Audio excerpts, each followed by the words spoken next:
Well, we're going to talk about what's in that bill that everybody is up in the air about. So stick with me and we'll get to it in just a minute.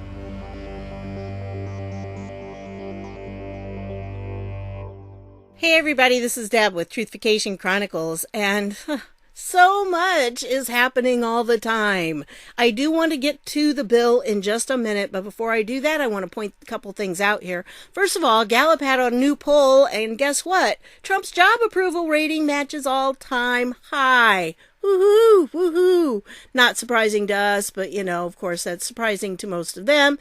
And it says his job approval rating has jumped by 5 points in the latest Gallup survey, matching the highest point of his presidency as a majority of voters say they have a positive view of how the president has handled the coronavirus pandemic.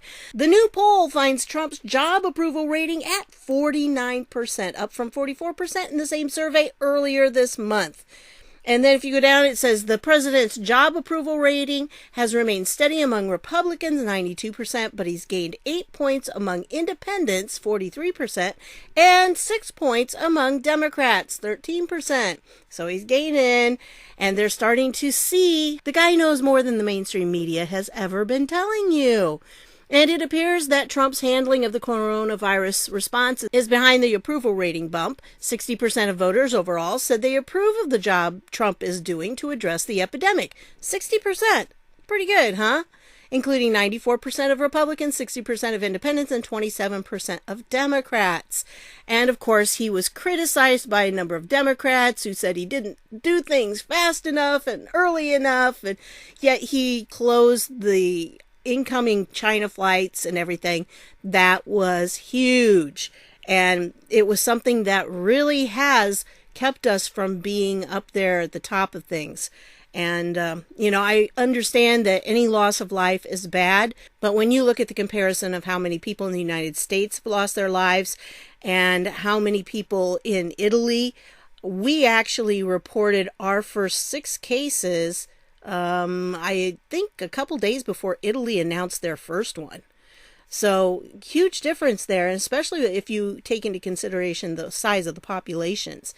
So we've had a very small percentage who have succumbed to this. And again, most of them have had some other complication that has come up. I think this is very important here to keep this in mind, that the president's daily press briefings, in which he has surrounded himself with health experts, appear to be cutting through to the public.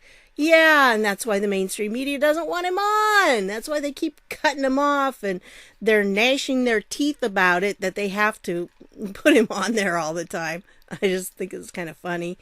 But anyway, speaking of the job approval rating, well, Kirstie Alley, who is an actress, you probably are familiar with her work, she posted this tweet. Dear Mr. President, I wanted to thank you for your recent decorum, sincerity, and care towards us. You're taking charge and leading in a manner needed and wanted for this country, which the poll supports, right? Because it's gone up. I highly commend you for your boundless energy and willingness to solve problems. Thank you. Well, she got flamed for this. I mean, there were all kinds of nasty comments, but a lot of us patriots put words of cheer down here and told her thank you. If you have a Twitter account, please take the link. It'll be down below in the description, and just kind of let her know that we appreciate when someone from Hollywood does that, because there are not a lot of them, and it almost takes courage these days for them to do that. So I wanted to point that out to you. Now let's get on to this bill, because this is probably, you've not seen the bill itself. And you know me, I like to really go and find the actual documents. But I got to tell you, it's written in legalese. And while I can carry on pretty good conversations in English and French and Spanish, please don't make me carry on a conversation in legalese. And sometimes the legalese, which is not my first language, or second or third, goes over my head. So some of this stuff, it's like, I don't know what all this means. I'm going to tell you what I think it means, at least from what I gleaned out of it. I'll give you some of the high points that I found. So, on this right here, the short title on this thing is CARES Act. So that's what it's called, but it's actually the Coronavirus Aid, Relief, and Economic Security Act is what it's called. And so if you look at this, you can look at the table of contents. You can see all the different things. They have to define stuff. Yeah, the short title, the table of contents, they have to say about that. And then they give definitions and the loan program, all this kind of stuff. Loan forgiveness, direct appropriations, relief for individuals, families, and businesses. This is probably what you're most interested in. Rebates and other individual provisions. And so it's section 2101 of this is where it starts. And they basically give, the 2020 recovery rebates for individuals. So I'm going to go to that. It starts on page 35. So you can just kind of fast forward to that if you want to. But this is the section 2101. And essentially, again, this is from my non-legal speak person knowledge. I believe what it's saying here is that what's going to happen is if you filed a 2018-2019 tax return, that you will likely be given some kind of rebate, tax rebate. And it will be, the current numbers, at least on this, are $1,200 for an individual, up to $2,400 in the case of a joint return, and not less than $600. Okay, now I don't know how they determine whether it's $600 or $1,200 for each person, but I don't know. Maybe it says that and I just missed it. There's a lot of stuff in this that kind of went over my head, so that's possible. Children are $500 per child, and they describe a taxpayer as somebody who's had at least $2,500, has net income tax liability, which is greater than 0, and gross income, which is greater than the basic standard deduction. Okay, so that means you had enough that you had more than the basic standard deduction. That could rule out some people who are, don't make very much money at all. So if you go on down here, as far as I can see it, yeah, as long as your adjusted gross income didn't exceed $75,000. And of course, that'd be $150,000 in the case of joint return. So as I understand it, I mean, again, there's a lot of definitions, a lot of things like that. I think that what's going to be happening is that the IRS will be given money so they can return it to you as if it were a tax refund. So like if you file your taxes and you get a tax refund normally, it would be done the same way and in the same fashion as what you normally get and what you put in on your income tax. So most people these days get the, direct deposit type thing. So I'm assuming that's what would happen.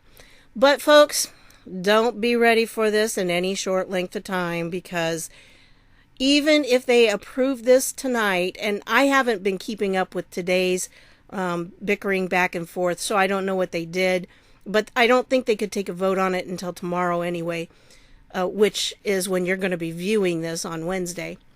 But even if they vote for this, whenever that may be, and they decide to say yes, and it, is from the House, and they're okay with it, and everything's good, and POTUS signs it, it's still going to be a while. Yes, it does have a provision somewhere in here that it has to be accomplished by December 31st of this year. So it's like, yeah, don't be anxious to get this right away. I don't know how fast it's going to be. I know that if they do direct deposit, it can be done fairly rapidly.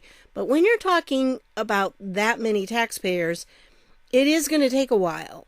And so, I don't know how the logistics are going to work out.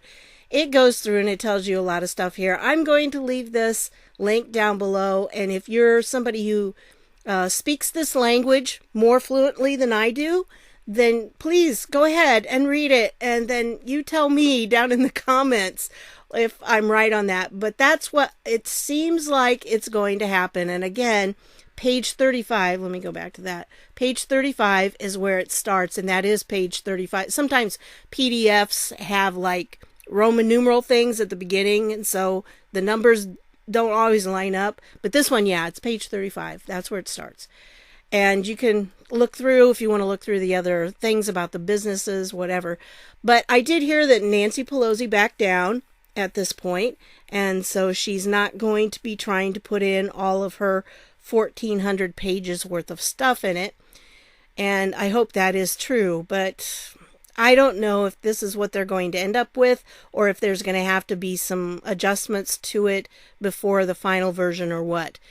It just is frustrating to me to know that it takes our government so doggone long to get anything done. Oh, and I don't understand. I cannot fathom why the Democrats seem to think that the government can run things much better than individual people or our states. I just don't understand why. I don't want them in charge of my health, that's for sure. So, I wanted to point this out to you because BuzzFeed, we know how accurate BuzzFeed is, right? They posted this, and a man died after self-medicating with a form of a drug that Trump promoted as a potential treatment for the coronavirus. Wah! Okay, yeah. Look what he had. He took chloroquine phosphate. That's not what Trump promoted. Because you know what? This guy used that particular drug, which came from aquarium use. It was meant for aquariums. So this bozo guy and his wife get these pills that all they saw was this chloroquine, and they didn't even notice that it's not the type of chloroquine that they've all been talking about, and they took the pills. It's like, no, you silly person. Don't blame that on Trump. Because this person was stupid, he died. Because he didn't pay attention to what Trump was actually saying. Oh no, he used a common additive to clean fish tanks. And again, phosphate. You see this? This is not the same word. No. So I feel very badly that he died and that his wife is in very, bad situation. But really, folks, use your brains. And, if you don't get it through the doctor, that's not a good thing. Don't do that. We already talked about it. Get the pills from your doctor. Don't suck on something that's supposed to go in a fish tank. All right? And then I wanted to show you this because Nevada's governor has barred the malaria drug. Why? Why in the world did this guy do that? He signed an emergency order. He's a Democrat, of course, but he wants to restrict it. And here's the one that Trump was talking about, hydroxychloroquine. There it is. So that's the one. That's not the same as what the fish tank stuff is. So don't take the fish tank stuff.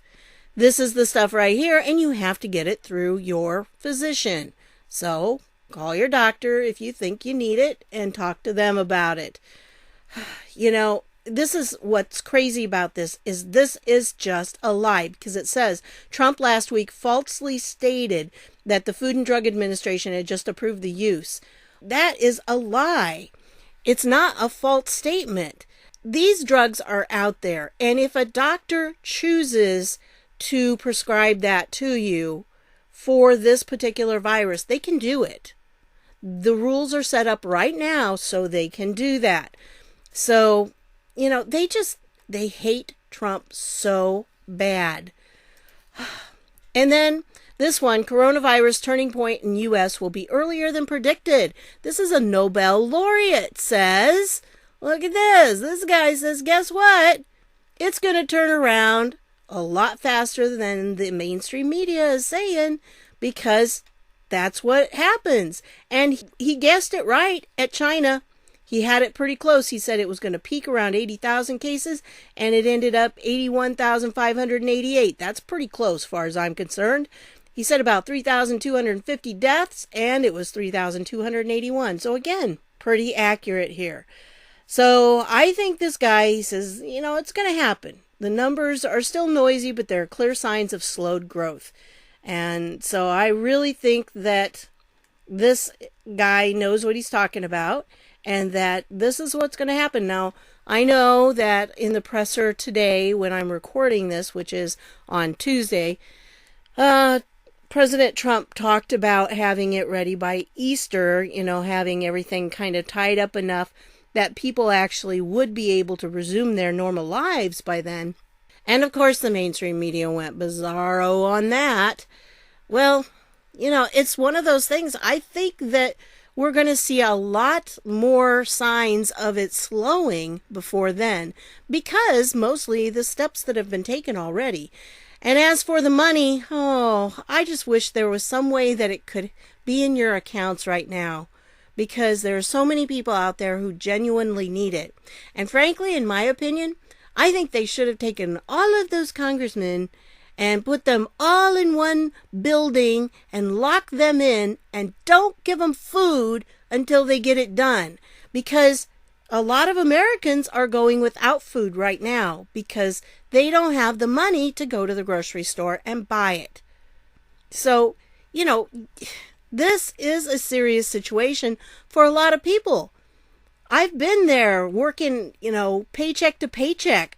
It's not a good situation. What do you do? When there just is no money in the account, what do you do? So I wish that more of the people in Congress would understand exactly what's going on and exactly how important this is for the American people. And I just don't think that that's something they're looking at. What I really wish they would have done, and I wish they would do with all bills, is they would focus on one issue. They could have done a bill just to take care of the American people. Then they could have done a bill that would have addressed small businesses. And then they could have done another bill that addressed large corporations. And I think if they would have done it that way, they could have had an easier time, I hope, without Nancy Pelosi involved. They might have had an easier time actually getting these through, because if the Democrats stood up and here's a bill to help out American families, and they stood up and they said, that would be very obvious, because it's one issue. You can't object to the bill unless you object to that particular issue. And I think if they would start doing bills that way, it would make it more obvious, because whenever you hear that a senator or congressman has said they didn't vote for a bill, always ask why, because usually there was something hidden in there that, they needed to not have in there that didn't deal with the main issue. So that's my 2 cents for whatever it's worth. But anyway, so I do think it's slowing. Hang in there, folks. And if you live in Indiana, there was a presser today with our Governor Holcomb. And during that, one of the gentlemen, he was the superintendent, what was his name? Superintendent Doug Carter. And here's what he had to say. There's some fear-mongering going on the internet. And I want to read an example to you. I think it's very appropriate to give you 2 examples of what this means and what it might look like. There's a Facebook post scaring people that says the central Indiana hospitals are already short of ventilators and have made a decision that no one over 60 will receive ventilators, even if needed. Basically, a decision to let them perish. I don't know who is doing press work to keep this public assured, but I hope this fear-generating rumor can be stopped, and I am disgusted. At this point in time, when we are challenged beyond anything we've ever experienced in our lifetimes, that somebody would say such a thing. Please only go to those sites, everybody that's watching and listening to this, that you know are reputable. It's easy to say something that you don't believe when you're in some far-off place. We must watch out for each other. So be careful, folks. When you're hearing things, that isn't necessarily true. And so be really careful when you hear all these stories about, they asked for respirators and couldn't get any, or they needed masks and they couldn't get any. It's not necessarily true. There's a lot of misinformation out there and a lot of disinformation. And I've got to tell you, some of it's coming from other countries. So be very cautious when you hear statements like that guy was talking about. It's despicable when they do that. And you don't know who's behind it, but whoever is, shame on them. So, also with Indiana, they did do a lockdown as of midnight tonight, Tuesday night. So, if you are in Indiana, this is what you're under. And here is a list of what they consider the essential services. So, I will include the link down below. Even if you're not in Indiana, it might help you understand what kind of jobs are considered essential services. And so I thought that was interesting. But, it sounds to me, when I sat through that whole conference, it sounded to me like what they're going to be doing is they're not going to be stopping people to check them if that's why they're out, if they have a legitimate reason for being out on the road. Why would they? First of all, it exposes the officer to someone because they got to get kind of up close to you. If you're in a car, they got to talk to you and they've got to get your license and registration from you. So they got to be within 6 feet, closer than 6 feet. They're not going to have you throw your license to them. So this is kind of an important thing here. The officers are not going to risk themselves for somebody who may be going to the grocery store in a legitimate way. I just think the reason that they're doing this is to reduce the amount of traffic on the roads. And at first I was a little ticked off, I gotta admit, because I like to go out for drives. It gets me out of the house and I get some fresh air and sunlight, and just it's nice to go out and about the town and the countryside and everything. Well, evidently they don't want that. And I started to think, why in the world? What am I harming? I'm not talking to any other people. All my germs are safely contained within my car. And, well, then it dawned on me. The reason that you probably don't want to be doing that is because they would need to have more people patrolling out there, if there's more traffic. The less traffic there is, the less the police have to be worrying about traffic issues, and they can deal more with the other things that are more important. Like someone said, standing there and making sure that people only buy one thing of toilet paper instead of more than one. Yeah, seriously, somebody said that. I can't remember who it was in the comments, but yeah. Amazing that stuff like that is happening. But here are the things. Honestly, a lot of different businesses fall into this. I'm not sure there's too many businesses that wouldn't somehow. Yeah. And my dad raises fish, so that works here. If you have farming and livestock fishing, he doesn't really fish, he raises fish. But really go through these, even photography equipment somewhere. I saw that. It's like, well, I'm not real sure why photography equipment would fit in there, but I guess it does. And you can have educational institutions as long as there's social distancing of 6 feet per person. And you also have, it doesn't say the numbers there because we have 10. That's the number, not supposed to have more than 10 people. Someplace I saw they're not supposed to have more than 2. What do you do if you got kids? That's, yeah, whatever. And so it just was interesting to go through this. Yeah, here, optics and photography equipment. Just not sure on that one.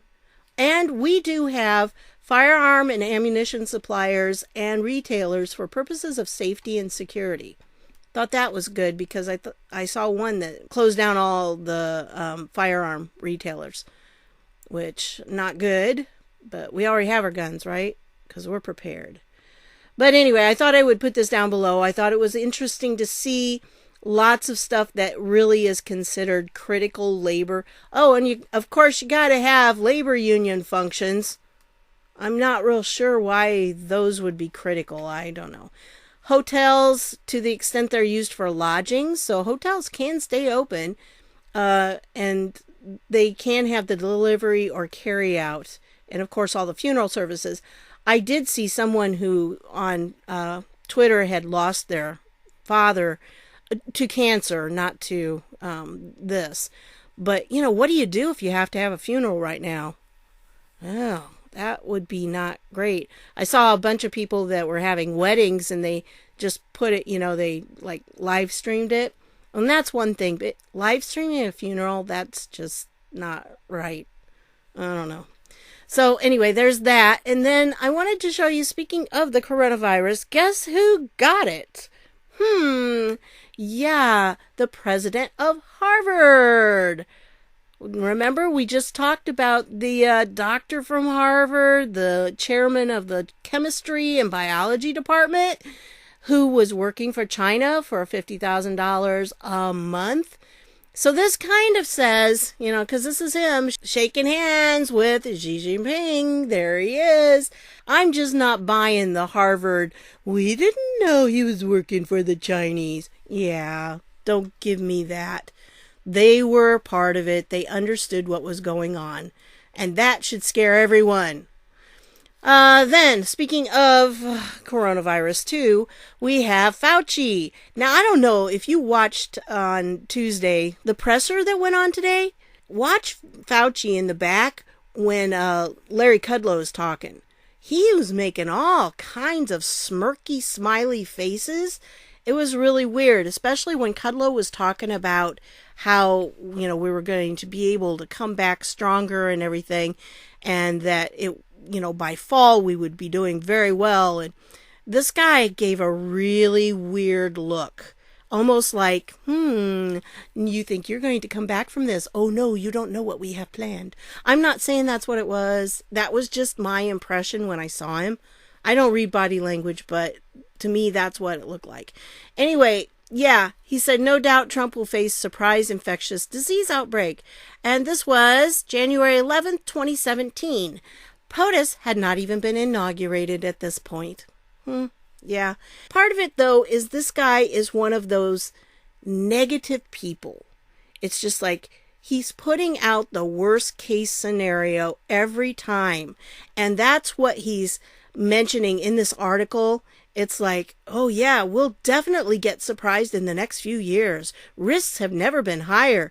I mean, that's just the kind of person he is. I think he's a very negative person. And I think this is what we're seeing, a little bit of a conflict, because Trump is a very positive person. He is somebody that believes, you need to keep a positive mindset about things. And if he meets up with somebody who is more of a negative Nelly, probably there's going to be some major clashes. And I think a lot of times this Fauci is saying things, trying to be more cautious than is really necessary. So that's what I'm thinking. Plus, I'm really sure this guy is connected in with the deep state and everything, and he's part of the whole plan. But mostly I think he's just a career bureaucrat who believes that he knows how to run this country so much better than Trump. And he looks down his nose at Trump and Trump's people. So that's just my opinion on that. Speaking of negative people, well, Nancy Pelosi's daughter was suspended, but notice the word briefly, from Twitter, because she had a tweet about Rand Paul. When she found out Rand Paul was positive for coronavirus, she posted this: Rand Paul's neighbor was right. Now, for those who might not know, Rand Paul was beat up by his neighbor, broke his ribs and everything. I mean, he was really bad off from this. So that was kind of supporting the violence. And so that's what they got her on, said, for glorification of violence against him. And notice that it says briefly. So I don't think she got more than a few hours or something out, because that's usually what happens to liberals. But things like this, breaking 911, they ended up being suspended today. I don't know how long they were suspended for, because when I found out about it, then they came back, and this is, I don't know why they got suspended. Not sure what their post was that did that. But yeah, so they got suspended. And then they had this article that I was going to show you, and so that's how I came across their feed. The FBI takes down Russian-based hacker platform, and that this article is dated today. So there's this hidden site has been seized. And if you're aware, they did that to the Backpage.com, and the FBI warning was up there. It says it's been seized by the FBI.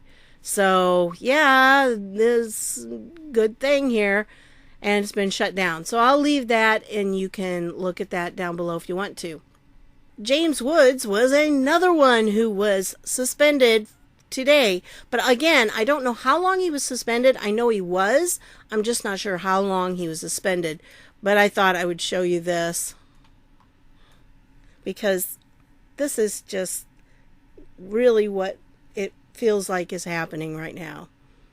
So, yeah. Anyway, and that is by Power Tie. If you've not heard of Power Tie, this is a good one to follow if you have Twitter, because, well, and it looks like they're not letting me follow them anymore. The Twitter does that sometimes. They unfollow you. But yeah, they do a lot with silly videos. They call them silly videos, but they're good memes. So anyway, there's that. I'll leave the link to that down below. But yes, James Woods was locked out again. This is what they keep doing. Now, this one, though, I have to admit, I'm kind of not surprised on this one, because I will tell you what the situation was. Here's the message he got again, and it was for violating our rules against posting or sharing privately produced, distributed, intimate media of someone. All right. So, this is what his post was. Just remember, this could have been Florida's governor in the midst of the Wuhan coronavirus pandemic. Make sure you vote Republican in November, like your life depends on it, because it does. Okay? The picture underneath was the problem, and it doesn't include it here, but that's okay. You don't need to see it again, because it was Gillum, you know, the guy that ran for governor down in Florida, naked with blurred out body part there, you know, the essential part blurred out. And it was from the hotel room where they found him and this other guy who'd was overdosed and stuff. And so I'm sure that's why it was. You can't really say that one wasn't deserved. I think it kind of was on that. But fortunately, he's back, because he does put up some really good stuff. And the last thing I want to leave you with is this article that I came across. Germany to suspend democracy for 1 year as state of emergency. So, yep, they will declare the epidemic case on Wednesday, according to the Green Party leader, and Germany is moving to declare a state of emergency for 1 year on Wednesday the 25th, which is when this video should come out. We are witnessing the collapse of democracy and the rise of authoritarian governments. So, very interesting on that. And I thought maybe you would like to hear about that.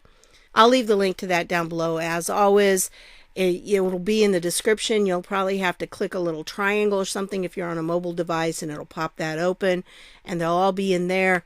And if you're on regular website, then click the show more and it'll show you all of them. Okay, so that's what I've got for you on this one. I want to thank you for stopping by, and I'll see y'all later.